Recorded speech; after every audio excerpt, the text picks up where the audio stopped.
Good morning. Hello বন্ধুরা, সবাই কেমন আছো? আশা করছি সবাই খুব ভালো আছো আর আমরাও ভালো আছি। তো আজকে ভিডিওটা কিন্তু যথারীতি আমি শুরু করছি সকাল 11টা থেকে। আর সত্যি কথা বলতে গেলে 11টার সময় না গুড মর্নিং বলতে গেলে খুব বিরক্ত লাগে। অ্যাকচুয়ালি মর্নিংটা কিন্তু সকালবেলা বেশ 6টা থেকে 8টা 9টা অবধি বললে মনটা একটা শান্তি কুল কুল লাগে, কি তাই না বলো? তো সেই জন্যই আর কি আমি কি বলবো, সকালবেলাটা এতটাই তাড়া ছিল, তো তখন আমি ক্যামেরাটাকে অনই করতে পারিনি। ভাবলাম একেবারে সব কাজ কমপ্লিট করে তোমার দাদাকে অফিসে ছেড়ে তারপরে আমি ক্যামেরাটাকে অন করব। আর যথারীতি তাই করছি। তো এখন আমি চলে এসেছি কলপারে। আর মানে এটা আমার সামনের গেটেতেই কলগুলো দুটো লাগানো আছে, একটা হচ্ছে টাইম কলের, একটা হচ্ছে পাম্পের জলের। তো কাচাকুচি সব কমপ্লিট। আর এই দেখো, এটা হচ্ছে গুড ভাইবসের ফেস ওয়াশ। এটা হচ্ছে কিন্তু ভিটামিন সি ফেস ওয়াশ। এত ভালো এত ভালো, তোমাদেরকে কি বলবো আমি। অবশ্যই তোমরা কিন্তু একবার ট্রাই করে দেখো। হ্যাঁ, আমি কিন্তু এটা কিন্তু বিজ্ঞাপন দিচ্ছি না, এটা আবার কেউ ভুলে ভেবো না। আমি কিন্তু এটা নিজে ব্যবহার করে খুব খুব ফল পেয়েছি ভালো, তাই তোমাদের সাথে শেয়ার করলাম। অবশ্যই তোমরা ট্রাই করে দেখতে পারো। এটা কিন্তু ড্রাই, তারপরে তোমার নর্মাল বা সেন্সিটিভ যে কোনো স্কিনের জন্য ভীষণ ভালো। ইউজ করার পরে কিন্তু এরই যদি একটা সেরাম আর একটা নাইট ক্রিম, একটা ডে ক্রিম ব্যবহার করতে পারো, তাহলে দেখবে তোমরা অনেকটা কিন্তু চেঞ্জ পাবে স্কিনের মধ্যে। তো চলো এবারে পুরো ভিডিওটা দেখতে থাকো। এখন আমি এখানে স্নান করব। আর আমি কিন্তু এর আগে কোনোদিন স্নানের ভিডিও তোমাদের সাথে শেয়ার করিনি, আর এটা ফার্স্ট টাইম। গরমকালেই আমি কিন্তু এখানে একটু স্নান করি। কেন বলো তো, ফাঁকা খোলা জায়গা তো। আর মানে কি বলবো, এখানে তোমার টাইম কলে জলটা আছে, প্লাস পাম্পের জলটা আছে। আর সকালবেলা এই 11টাতেও ট্যাঙ্কির জলটা প্রচণ্ড, বেলা বাড়লেই না ট্যাঙ্কির জল এত গরম হয়ে যায় যে একদমই হাত দেওয়া যায় না। আর সত্যি কথা বলতে গেলে স্নান করতে তো আমার 11টা থেকে 12টা বেজেই যায়। তো সেই জন্যই আমি এখানটায় চলে আসি। যদি দেখি ট্যাঙ্কির জল গরম, মানে পাম্পের জলটা গরম, তখন টাইম করে জলটাকে খুলে নিই। আর ওই জলটা ভীষণ ঠান্ডা থাকে, বেশ স্নান করে বেশ মজা, বেশ শান্তি। তো চলো আর বকবক করবো না, পুরো ভিডিওটা দেখতে থাকো।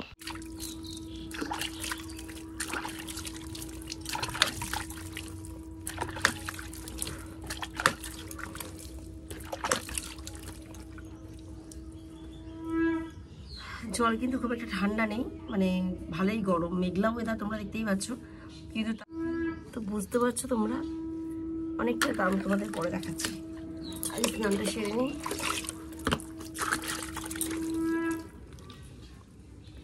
আমার কিন্তু এখানে জলের ব্যবস্থা আছে, পুরো ড্রেনে চলে যাচ্ছে এখান থেকে জলটা, রাস্তা আটকাবার কোনো ব্যাপার নেই। আর বেশ স্নান করে এখানে মজা হয়, আরাম লাগে গরমকাল এখানটা। তো চলো ছেলেটাকে ডেকে পাঠাই স্নান করতে। তাকে তো স্নান করতে পাঠাতে আমার মানে সারাদিন কেটে যায়, কিছুই করানো যায় না তাকে ধরে বেঁধে। বড্ড রাগ ওঠে, ছোটো তো না যে বুঝিয়ে শুনিয়ে নেব, মারধর করে হয়ে যাবে। বড় হচ্ছে, বেশি কিছু বললে আবার উল্টে মেজাজ দেখায়, গরম দেখায়, রাগ দেখায়। বেশি কিছু বলতে পারি না, আমার তো ভীষণ রাগ হয়। তোকে যে বলছি তখন থেকে স্নানটা করতে যা।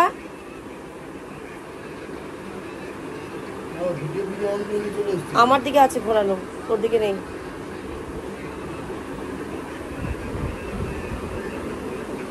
ওঠ ওঠ, যা যা যা, অনেক বেলা হয়ে গেছে, 1:45 বাজে। বেলা 12টার সময় টিফিন খেয়েছি বলে তোর আর কোনো খিদের চিন্তা নেই। ওঠ, পায়ের তলায় কেন ব্যথা দিয়ে, আগে পায়ের তলাটা ভালো করে টেনে দে তো। পাটা কি হয়েছে ভগবান জানে। লাইট অফ করবি, বাথরুমে যাবি, আসবি লাইট অফ করবি, লাইট জেজে রেখে দিবি, জমিদারের ছেলে। তো স্নান সেরে চলে আসলাম ঠাকুর ঘরে। তো পুজোটাও শুরু করে দিলাম। তোমাদের সঙ্গে কিন্তু আমি ভোগ দেওয়া থেকে শুরু করলাম। তার আগে কিন্তু অনেক কিছুই কাজ থাকে, যেমন নারায়ণদেবকে স্নান করানো, মহাদেবকে স্নান করানো, জল সংখ্যে জল চেঞ্জ করা, তারপরে হচ্ছে ভগবানদেরকে স্নানের উদ্দেশ্যে জল অর্পণ করা, এরকম বিভিন্ন অনেক রকম কাজ থাকে, ধূপপ্রদীপ জেলে নেওয়া। তো সেগুলোকে সব কমপ্লিট করে নিয়ে এইখান থেকে তোমার সাথে ভিডিওটা আমি স্টার্ট করলাম।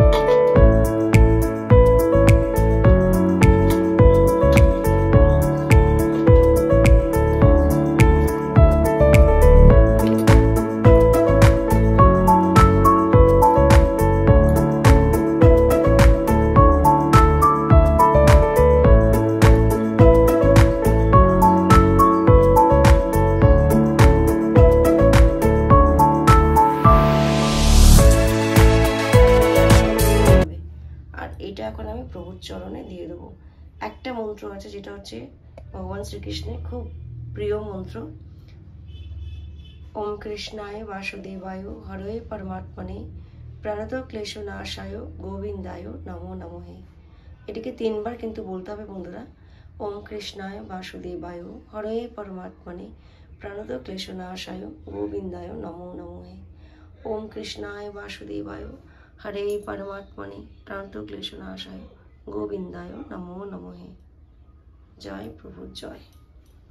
তো প্রভুর চরণে আমি এটাকে দিয়ে দেবো, আরেকটি শ্রীকৃষ্ণের চরণে আমি দিয়ে দেবো। আর এখানে দেখো নারায়ণ দেব মানে নারায়ণ শিলার মাথাতে কিন্তু আমি অবশ্যই সারাক্ষণ তুলসী পাতা দিয়ে রাখি। তো স্নান দান কমপ্লিট, পুজো কমপ্লিট করে দিলাম। আর এখন আকাশটা দেখছি বেশ ওয়েদারটা মেঘলা করেছে। আর চুলের কাটিংটা কেমন হয়েছে অবশ্যই কিন্তু আমার কমেন্ট করতে ভুলো না বন্ধুরা। আমার কিন্তু খুব ভালো লেগেছে, কিন্তু কি বলতো অনেকটা ছোট হয়ে গেছে, একটু বড় থাকলে ভালো লাগতো। সেটা চান করতে পারাই। চলো, গুড ইভিনিং, শুভ সন্ধ্যা। তো সেই ছেলেকে স্নান করতে পাঠাবার পর থেকে আর আমি ভিডিও শ্যুট করতে পারিনি, তার কারণ কারেন্ট ছিল না অনেকক্ষণ, প্রচণ্ড গরম ছিল আর ইচ্ছেও করেনি সেই জন্য। তো একেবারে সন্ধ্যাবেলা আসলাম তোমাদের কাছে ভিডিওটা নিয়ে। তো এখন সন্ধে হচ্ছে আর আমাদের ঘরেতেও সন্ধে পড়ছে। তো সন্ধ্যাবেলা ছেলের এখন টিফিন খেতে ইচ্ছা করছে, খিদে পেয়েছে। তো কি বানিয়ে দেবো, বললো মা ম্যাগি করে দাও। তো দেখো রসুন আর কাঁচা লঙ্কা কুচিয়ে নিয়েছি, আর এদিকে ম্যাগিটাও সেদ্ধ করে নিয়েছি। এটা হচ্ছে পেরি পেরি মশলা, এটা কিন্তু ম্যাগিতে চাউমিনে দিলে ভীষণ ভালো লাগে খেতে। আর এটা হচ্ছে চিলি ফ্লেক্স। তো এইগুলোকে আমি ঘরে সবসময় রাখি টুকটাক একটু স্পাইসি খাবার বানাবার জন্য। আর ওর খিদেও পেয়েছে খুব জোর, তো ভাবলাম তাহলে চলি বানিয়ে দিই। তো আমি ভাবছিলাম গ্রেভি নুডলস বানাবো, তো ও বললো না তুমি ফ্রাই করে দাও, ওটাই ভালো লাগে। তো ডিম দিয়ে ম্যাগিটা আর একটু পাস্তা ওপাশে সেদ্ধ হচ্ছে, তো পাস্তা আর ম্যাগি একসঙ্গে করে আমি ওটাকে সুন্দর করে ফ্রাই করবো। আর এখানে দেখো রসুন আর লঙ্কা আগে তেলে দিয়ে দিয়েছি, তারপরে ডিমটাকে ছেড়ে দিয়েছি, একটু নুন দিয়ে দিয়েছি, দিয়ে ভালো করে ভেজে নিচ্ছি। এরপরে কিন্তু আমি ম্যাগিটাকে তুলে দেবো, দিয়ে ভালো করে ফ্রাই করে নেবো। তো সন্ধ্যাবেলাতে কিছু টিফিন খেতেই লাগে, ও খায়। আমি ঘরে থেকে মানে আমি যতদিন চা বিস্কুটই খাই, ওর থেকে বেশি কিছু খাই না। তো দেখো এটাকে দেওয়া হয়ে গেছে, দিয়ে দিলাম এবার আমি ভাজার মধ্যে ডিম ভাজিয়ার মধ্যে। তো ভালো করে নেড়ে চেড়ে একটু ম্যাগি মশলা একটু কারিগরি মশলা দিয়ে ভালো করে নেড়ে চেড়ে নিয়ে নামিয়ে ওকে সার্ভ করে দেবো।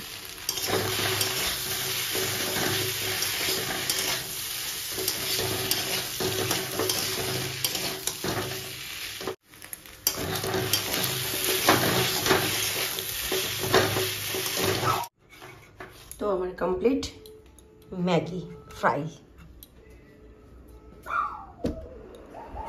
মানে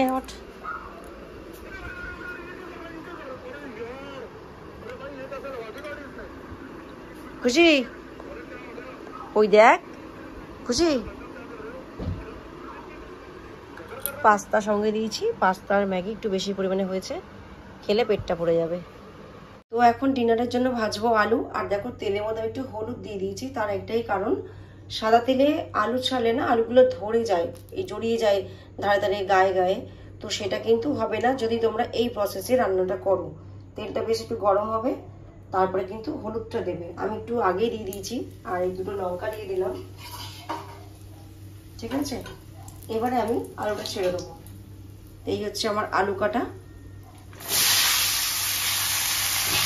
তোমরা দেখবে একটুও কিন্তু ধরে যাবে না। তুমি কিন্তু নুনটা দেবে না বন্ধুরা, তাহলে কিন্তু জল বেরিয়ে যাবে আলু থেকে।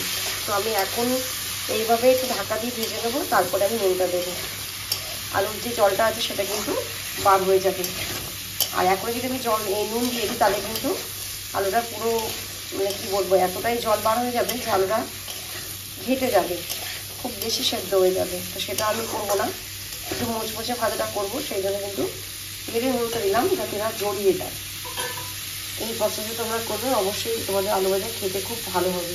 ডিনারে হচ্ছে আমাদের আলু ভাজা রুটি। এরকম গরম গরম মুখ থেকে আলু ভাজা কিচ্ছু লাগে না। তো শশা আছে, একটু শশা কেটে নেবো। আর এই আমার লঙ্কার ঝুড়ি, আমার শুকনো কাঁচা লঙ্কা থেকে শুকনো লঙ্কাটা বেশি লাগে। আর দেখো আগে দেখতে তোমরা এইখানটা থাকতো আমার মশলার ডাব্বাটা, মানে জায়গাটা একটা, এখন আমি এইখানটায় সাজিয়ে গুছিয়ে নিয়েছি, পরিষ্কার পরিচ্ছন্ন করে নিয়েছি। তো আমার নিজের ভালো লাগে, কিন্তু কি বলতো একটা প্রবলেম হয়, নিচু হতে খুব সমস্যা হয়ে যায়, এই বারবার নিচু হয়ে ওঠানামা করতে হয়, এটাই হচ্ছে একটা ব্যাপার। যেন আমরা 90 বছর বয়সে পৌঁছে গেছি, এই বয়সে যদি আমরা নিচু হতে গেলে এত কষ্ট পাই তাহলে কি হবে পরে, তাই না? ভাবি বয়সটা কেন বাড়ছে কি জানি। তো এখন রাতের খাবারের জন্য আলুটা চাপিয়ে দিলাম, এইবার যাবো হচ্ছে গোপালকে সেবা দিতে। তো এটা হচ্ছে হোক, গোপালকে সেবাটা দিয়ে নিয়ে চলুন, একসঙ্গে দুটো কাজ করে নেবো, মানে নিশ্চিন্ত হচ্ছে, এটা খিদেও পেয়েছে। তো সেই জন্য তাড়াতাড়ি করে আলু ভাজাটা বসিয়ে দিলাম, রুটি তো হয়েই গেছে। তো চলো আমি গোপুসোনাদের এবারে খাবারটা দিয়ে ওদেরকে খাইয়ে আর শয়নটা করিয়ে দিই। চলো, চোখ মুখগুলো একটু কেমন লাগছে, ভালো লাগছে না, সাজুগুজু করিনি, এরকম নর্মাল রয়েছে, আর কী হবে। চলো গিয়ে গোপুসোনাদের শয়নটা করিয়ে দিই। তো দেখো বন্ধুরা, যেমন কথা তেমন কাজ। আলু ভাজাটা দেখলেই বুঝতে পারবে যে কতটা সুন্দর ভাজা হয়েছে। দেখো কেউ কারো গায়ে লেগে যায়নি, আর দেখো একদম মুচমুচে হয়েছে। ভাত, রুটি, পরোটার সাথে সাথে কিন্তু এই আলু ভাজা খেতে খুব সুন্দর লাগবে। তো মাঝখানে আমি খুলেও নুনটা দিয়ে দিয়েছিলাম, ঠিক আছে। এই হচ্ছে আমার আলু ভাজা, একদম কড়কড়ে। এই দেখো যেমন লাগছে, দেখছো তোমরা দেখলে বুঝতে পারবে। এই দেখো